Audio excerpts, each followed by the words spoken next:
to protect them, probably the most expensive form that we could do rather than American troops.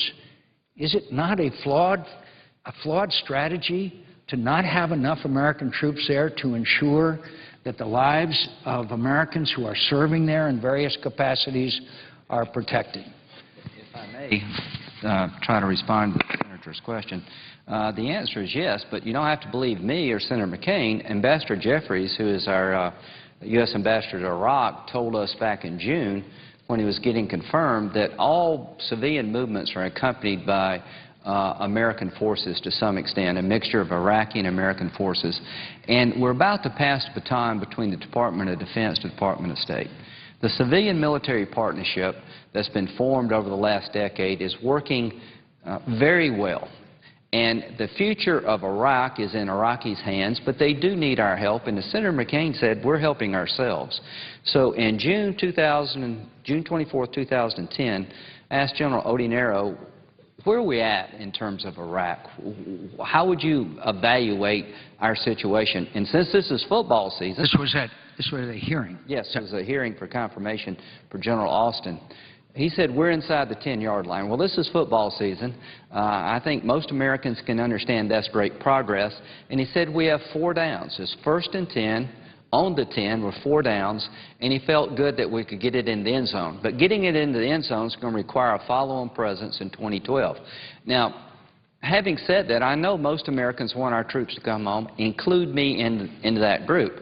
We're going to go from 50,000 to 0 at the end of this year if something new doesn't happen. I'm confident the Iraqis want our continued presence in a reasoned way. Now, what do they need that we can provide? Intelligence gathering.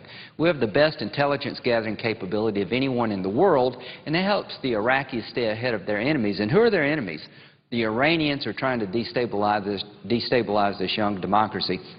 Ambassador Jeffries, who is a good man, said that the reason we need to get Iraq right, it helps our national security interests. Show me an example in history where 2 democracies went to war. There's really not any. So if we could take a dictatorship, Saddam Hussein's dictatorship, and replace it with representative government, that is a huge advancement of our national security interest over time. So what do the Iraqis need militarily?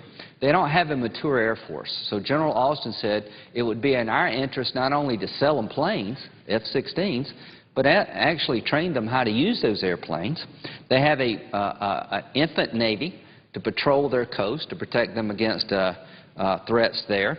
So it's in our interest not only to train and develop the Iraqi police and army, but to make sure that our civilians who are going to help build this new democracy can travel without fear and without unnecessary casualties, because the Iranians are going to try to undercut us at every turn, and that means targeting American forces left behind.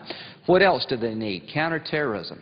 Al-Qaeda, other groups, other radical groups are going to try to come back into Iraq and destabilize what we've done. We've seen some signs of that. We've had 60 Al-Qaeda types released from American custody to Iraqi custody, and some are back out on the streets. So a counterterrorism footprint would be smart.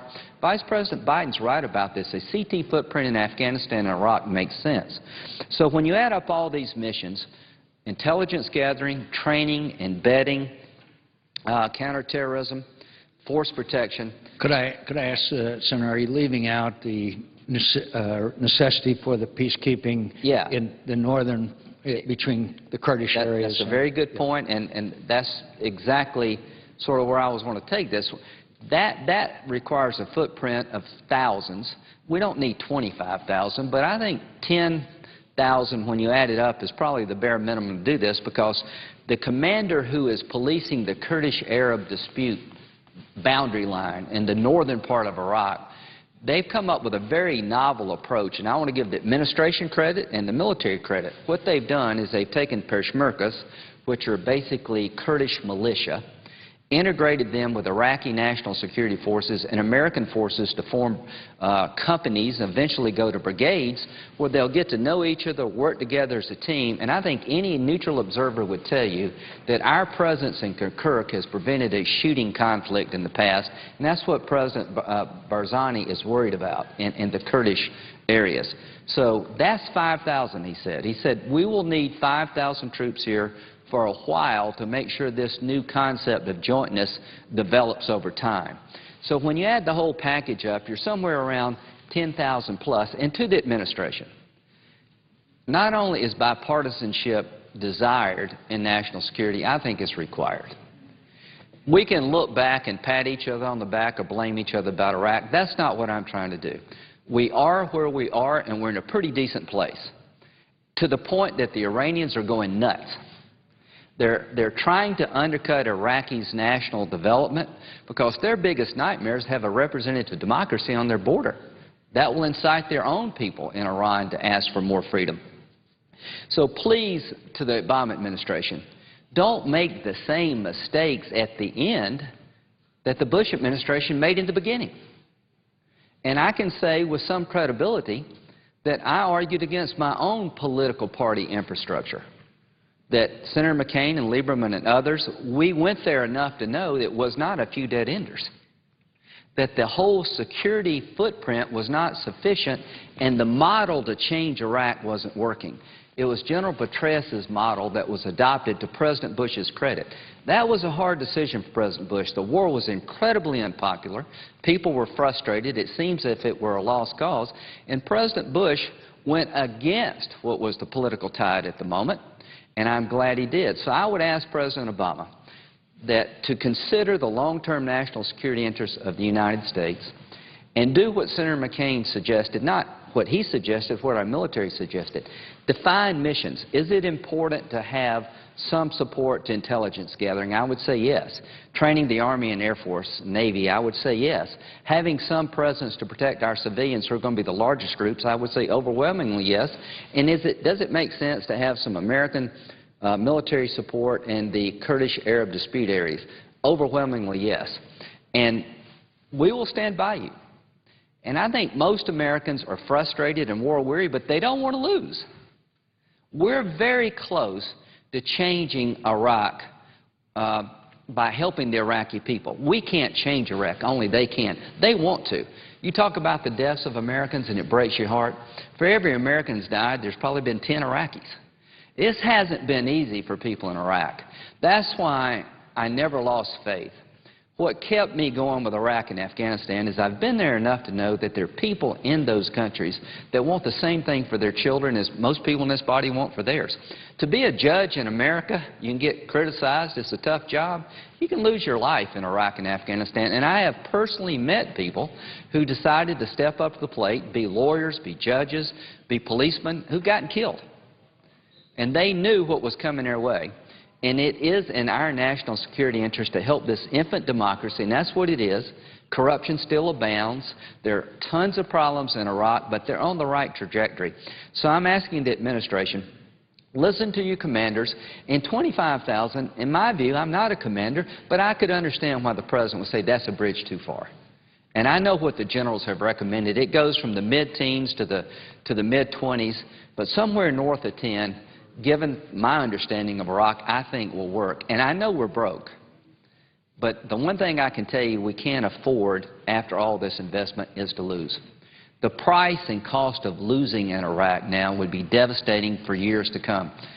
If we did not see this thing through, who would help us in the future push back against extremism, knowing that America left at a time when you were asking them to stay?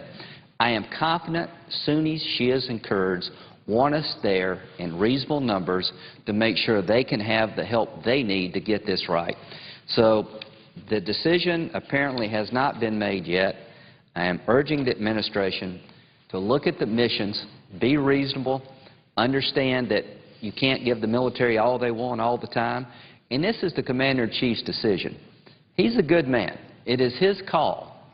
But the one thing I offer, and I think the three of us offer, in these very difficult times when America is under siege here at home, is to be supportive voices for the idea we can't retreat and become Fortress America.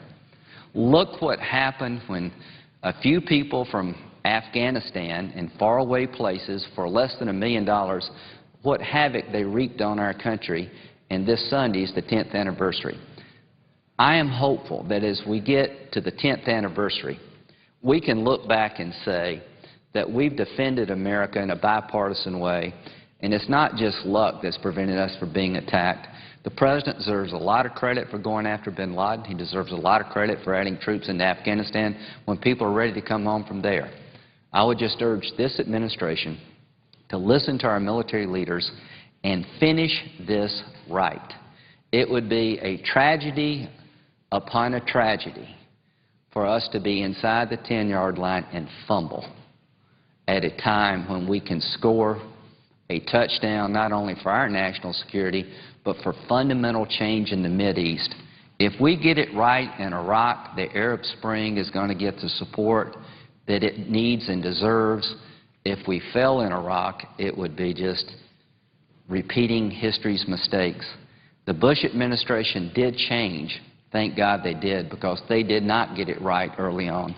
We're so close to the end now. Let's be cautious. Let's be reasonable. Let's err on the side of making sure we can sustain what we've all fought for. And I tell you this, history will judge everybody well, including President Obama, and that would be okay with me if we can take Saddam Hussein's dictatorship, turn it into a representative government that would be aligned with us and voices of moderation for the rest of the 21st century. Senator Lieberman, I'd like to get his thoughts. It's one thing for me to talk about this in South Carolina, but even in South Carolina, a very red state, people are war-weary, and they're not excited about having to stay in Iraq in 2012, but I think they'll listen to reason. But during the darkest days of this effort in Iraq, Senator McCain went the road less traveled by saying we need more at a time when the polls said everybody's ready to come home. And I don't question anybody's patriotism. I mean, it was a hard call. It was a tough fight. There were no easy answers. But I'm glad we chose to do what we did. I'm glad President Bush adjusted. But Senator Lieberman, above all of us, quite frankly, literally risked his political career because he felt that what happened in Iraq mattered to the United States. And, Joe, you were right. And I just want to thank you on behalf of all those who served in Iraq for giving them the time and the resources to prove that we could get it right. So I would like, if you don't mind, sharing your thoughts with the body about how we should finish Iraq. Mr. President, Senator from Connecticut. I thank the chair. I thank my friend from South Carolina for his generous words. Obviously, what turned the tide in Iraq was a vision, a commanding vision by General Petraeus about what had to happen to succeed with a new counterterrorism strategy, and tremendous support from the men and women of the American military, a generation that volunteered, that stepped up to the call, that really rightfully should be called America's new greatest generation. They're an inspiration to us, and of course we lost a lot of them there. The Iraqi military fought hard and now increasingly has shown its capability to defend its own nation, which is what we had hoped and prayed and fought for.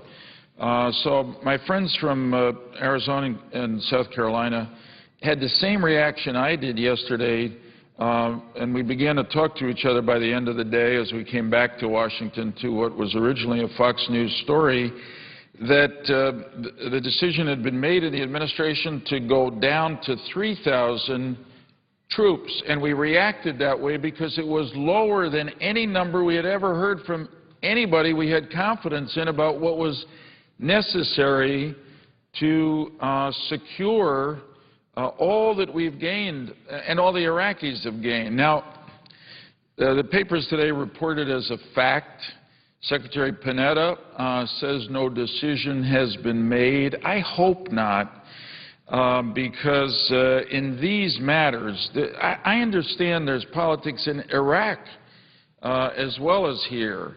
But what's got to be put at the top of the list is what's best for our national security, and of course for the Iraqis, what's best for their national security. And to me, if the number is right, and it's really only going to be 3,000 more there after the end of this year, I don't see how we can feel confident that we can protect what we've spent a lot of American lives, a lot of Iraqi lives, a lot of our national treasure and theirs securing, and I don't see how we can help to avoid a kind of, well, really a possible return to civil war, particularly on the fault lines that my friends have mentioned between the Kurdish areas and the Arab areas. And this is a decision ultimately for the President. And I want to say this about doing the right thing. The President obviously took a position for a withdrawal of American troops from Iraq during the campaign of 2008. I think there were a lot of his supporters who felt, who hoped, who dreamed that pretty much the day, we're hearing a lot about day one these days, another day one after the next election. But I think a lot of the President Obama's supporters expected that on day one of his administration, he would begin a full withdrawal from Iraq. To his great credit, he did not do that because I think he understood that he had a goal, which was to pull our troops out of Iraq, but that America had an interest, and he as president had to protect that interest in not losing in Iraq, not letting it fall apart, and not letting us suffer the loss we would to our credibility and strength around the world. My friends and I travel a lot together. We've been in places far away from Iraq, Asia, for instance, where when it was uncertain about whether we were going to stick to it in Iraq, we heard from our allies in Asia real concern, and they said, you know, Iraq's far from here, but if we depend on American strength and credibility for our security and freedom in Asia, in the Asia-Pacific region. If you are seen to be weak and lame and not up to the fight in Iraq, it's going to compromise our freedom. Well, the President, to his credit, I think understood all that, put us on a slow path to withdrawal. But I don't think anybody would fault the President if, and I think the expectation has been that we've achieved so much that we could leave a core group there to continue to train the Iraqi military so they reach their full potential, to be there to assist them in a counterterrorism fight, because that's essentially what's going on in Iraq now. The war is basically over. But the extremists, the Shia militias, some remnants of al-Qaeda, are carrying out terrorist attacks. And those are the explosive, literally explosive, high-visibility attacks. We have special capacities in the U.S. military to work with the Iraqi military to prevent and counter those terrorist attacks. And then the final part of the mission really has to be to protect the American personnel there, civilian personnel. I don't know what that number will be. At one point when we already have the largest... Could I ask my friend... I yield. Mr. President, I ask unanimous consent for additional 7 minutes past 12:30. Without objection. I thank my friend. At one point, somebody indicated to us when we were in Baghdad that the American embassy, which is already the largest U.S. embassy in the world in terms of personnel, could go up as high as 20,000. It could be that high. Those are a lot of civilians committed to working in the country that we need to have forces there to protect. So we're all coming to the floor today to appeal to Secretary Panetta, to the President. It would be short-sighted if it's really going to be 3,000 and only 3,000. And frankly, we're not going to tuck some away in those civilian personnel numbers in the embassy or somewhere else, covert operators. If it's really only 3,000, they're not going to be able to do the job that needs to be done. And not only that, they're going to send a message of weakness, lack of resolve, anxiousness to get out to the Iraqis' enemies and ours in the region, and that particularly includes Iran. So I join my colleagues. We've been together on this for a long time. I don't want us to squander what we've won, and we will, I'm afraid, if we only leave 3,000 American troops there. Could I ask my colleague, you know, that no events in history are exactly similar, but I think we learned in Lebanon and again in Somalia that forces that are too small and don't have sufficient force protection, and I'm not saying they're exact parallels, but certainly it puts whoever is there, whether they be military or civilian, in some kind of danger. And as the progress that has been made, and it has been significant progress, a country that's really never known democracy, but we have now Turkish attacks on the PKK up in the Kurdish area. We have continued tensions in the areas that the senator from South Carolina referred to, which at one point, I believe last June, almost came to exchange of hostility between the Peshmerga, if I may, and the others.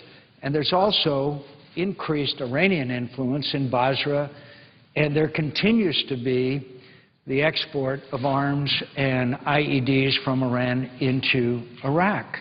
They have no air force. They have no ability to protect their airspace. Isn't it true that their counterintelligence is really dependent on our technical assistance, which means personnel?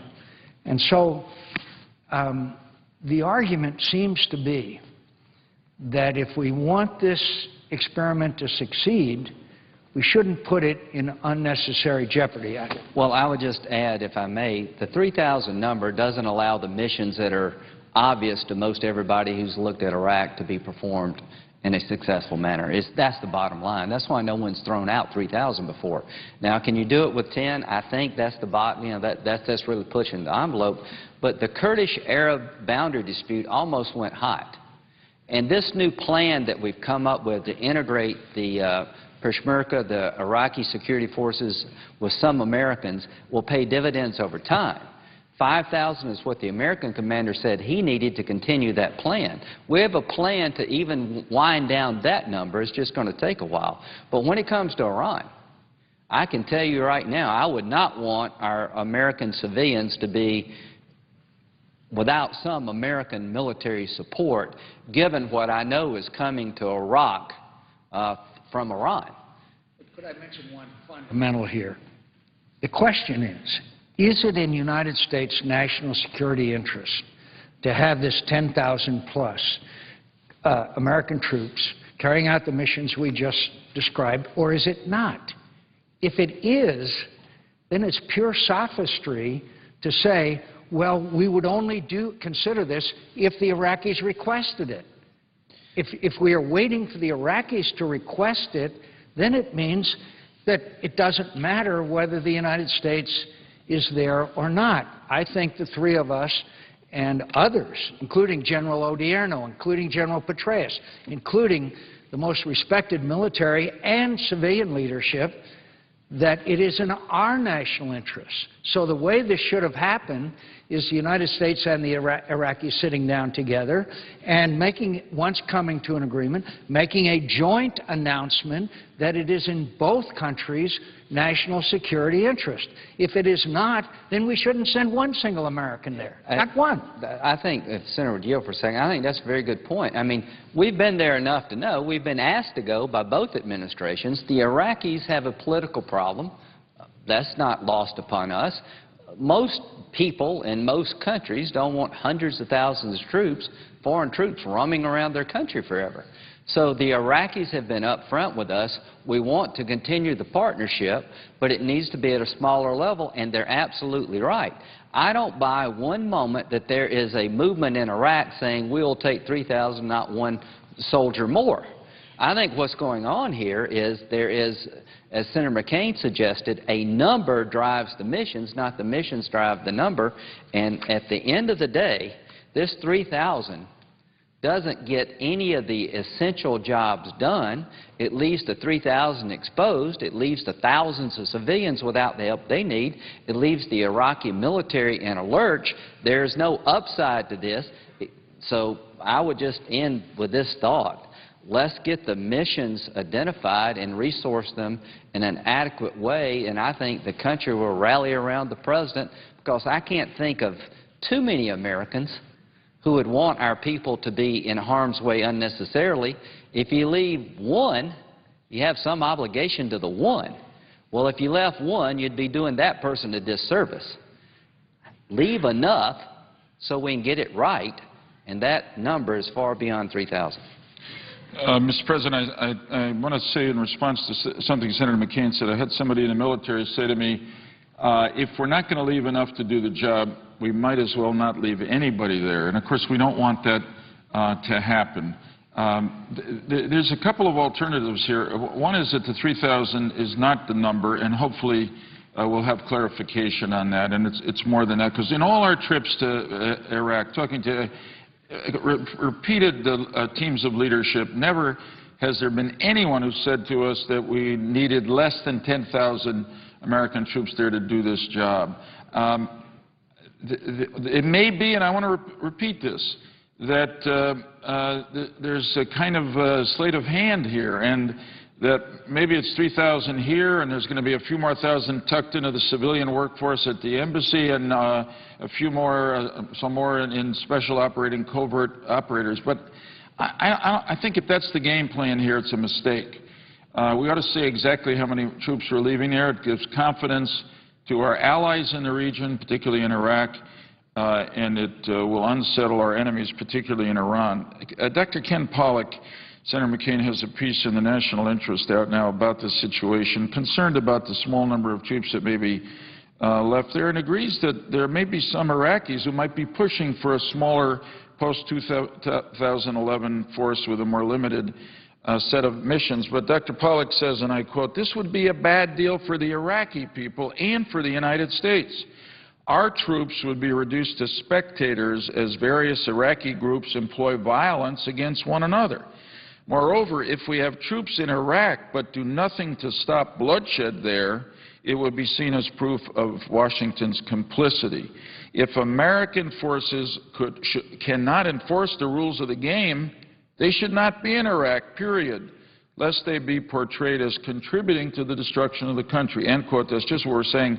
And the final point here is Dr. Pollack argues in this piece that the United States, if this is in response, giving the benefit of the doubt here for a moment, to Iraqi political concerns, that the U.S. has the leverage to avoid this dangerous outcome. And he writes, and I quote him directly, "America has the goods to bargain. The question is whether Washington will," end of quote. And that's the question I believe that my colleagues from Arizona and South Carolina are asking today. Will we bargain with our Iraqi allies, if this is the problem, to be able to work with them for another chapter to secure all we've gained together up until now? Appreciate your indulgence and yield the floor. The Senate in recess until 2:15.